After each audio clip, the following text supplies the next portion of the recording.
El pasado 17 de noviembre se cumplió un año del primer caso de coronavirus, hoy conocido en la actualidad como COVID-19. En un principio la nota parecía ser una más del montón, y aunque suene un poco inhumano, no era de extrañarse ver cómo los chinos se volvían a autodestruir por un virus, tomando en cuenta que el país y su modo de vida no eran del todo saludables y hasta se considera como inhumano. Sin embargo, en enero de 2020 la noticia se hizo cada vez más y más tendenciosa, pero a muchos, como se dice coloquialmente, les valió madre. No por nada, muchos hablaban más de la posible tercera guerra mundial. Sin embargo, todo cambió en el mes de febrero, cuando se dio a conocer que la enfermedad salía más allá de China, ya que se hablaba de unos cuantos casos en los demás países colindantes. Pero cuando se dieron a conocer que había casos positivos en Italia, ahí fue cuando todo empeoró, debido a la densidad de la población y al tamaño y cercanía entre países europeos. La enfermedad se fue propagando de forma acelerada, y cuando llegó a América ahí fue donde todo empeoró. Muchos de los pacientes cero fueron personas que venían de Europa, pero lo más preocupante fue antes de que la enfermedad viniera desde Europa,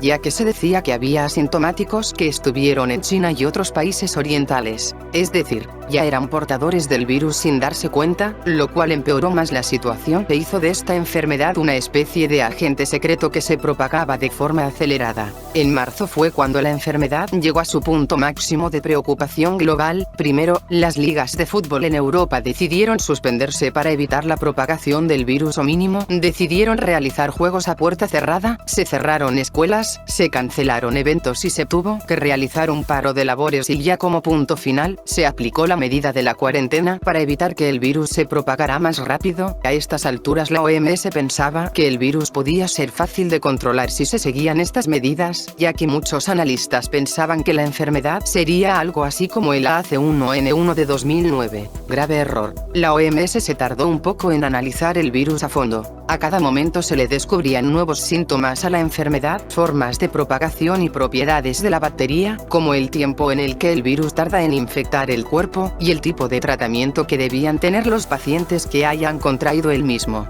Y pese a que muchos países aplicaron medidas drásticas con la cuarentena, el cierre de aeropuertos, fronteras y el paro de actividades económicas y académicas, el virus tuvo un rebrote que conllevó a más contagios en varios países europeos y en Estados Unidos. Es lógico que la cuarentena no iba a durar para siempre, debido a que debía haber una reapertura de la economía sí o sí. Al final, los mega eventos deportivos, como lo son los Juegos Olímpicos de Tokio, la Eurocopa y la Copa América, se terminaron de cancelar y posponer para el siguiente año. Y a pesar de todas las indicaciones y medidas de seguridad, esto fue una especie de juego de azar, ya que muchos países fueron afectados de diferente manera. Hay varias razones para determinar el daño por país: su sistema de salud, la densidad de su población y la facilidad en la que cada individuo podrían adquirir el virus, las medidas de seguridad de cada habitante y, por supuesto, el tratamiento. Ahora, casi de finalizar el año, el mundo parece ser el mismo. Sin embargo, no lo es, ya que aún en varios países hay cierre de negocios y toques de queda, eventos deportivos a puerta cerrada, y presentaciones musicales y artísticas de forma virtual o con un aforo mínimo, así como las medidas de seguridad extrema, como lo es el uso del cubrebocas, la distancia y el gel antibacterial. Y pese a esto, las protestas y manifestaciones nunca han parado, como en Estados Unidos, Guatemala y Bielorrusia.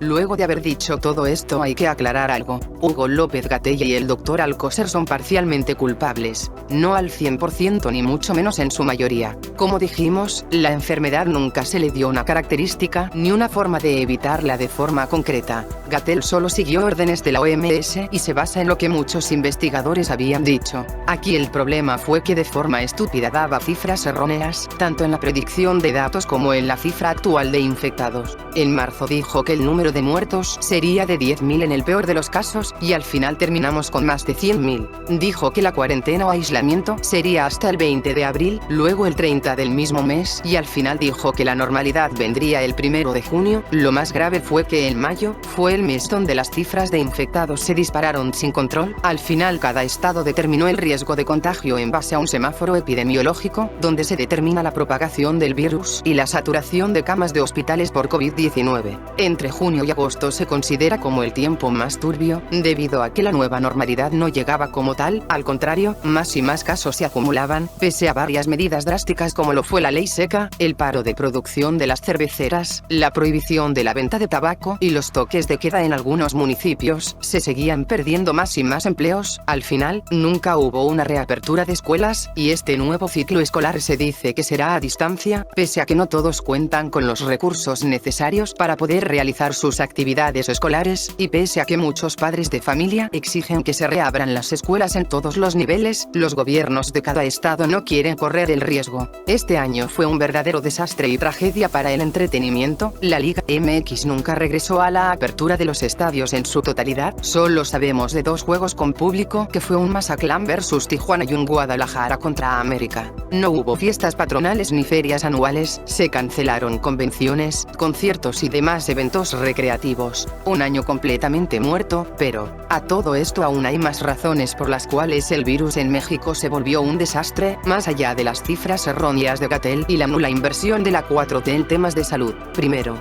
y aunque esto suene como cualquier sandez dicha por un pro-AMLO, los gobiernos anteriores tienen algo de culpa. Ojo, con esto no quiere decir que la 4T se salva de la culpa. En muchos estados nunca hubo una verdadera inversión dentro del sector salud. Por ejemplo, las obras negras o abandonadas que supuestamente iban a ser hospitales en Veracruz y otros lugares durante el gobierno de Peña Nieto. Y como otro ejemplo fue en Tlaxcala, donde el gobernador Marco Mena no cumplió a tiempo con las obras que se estaban realizando, entre ellas un nuevo hospital más capacitado. Curiosamente, luego de la derrota del PRI en 2018, las obras inconclusas volvieron a retomarse. Y segundo, la ignorancia de la gente. Es increíble que en México, un país que llega a pecar de arrogancia y envidia, sea a la vez tan inconsciente. Al principio e incluso durante el punto máximo de la pandemia, hubo gente que decía que la misma era un invento, una cortina de humo, que el gobierno solo quería meterle miedo a la gente, y esto conllevó a que muchos no siguieran las medidas, desde el uso de cubrebocas, la sana distancia e incluso haciendo fiestas y reuniones de forma imprudente violando la cuarentena. A estas alturas ya no vale la pena buscar culpables, a pesar de que ya muchos satanizan a China, la realidad es que esto se pudo evitar. Sin embargo, la solución nunca fue encontrada de forma absoluta, o es que muchos países no actuaron de forma rápida. Como dijimos, muchos pensaban que esta enfermedad sería como el H1. Si de buscar culpables se trata, podemos echarle la culpa a las personas que vinieron del extranjero o de lugares donde ya se sabía de la propagación de la enfermedad. En Tlaxcala, la paciente 0 fue una mujer que vino de Nueva York, e incluso podemos echarle la culpa a los dueños y operadores del transporte público, ya que nunca sanitizan sus unidades, levantan gente que no lleva el cubrebocas. Y el colmo de los colmos, siempre tienen esa manía de saturar su unidad hasta que no quepa ni un alfiler.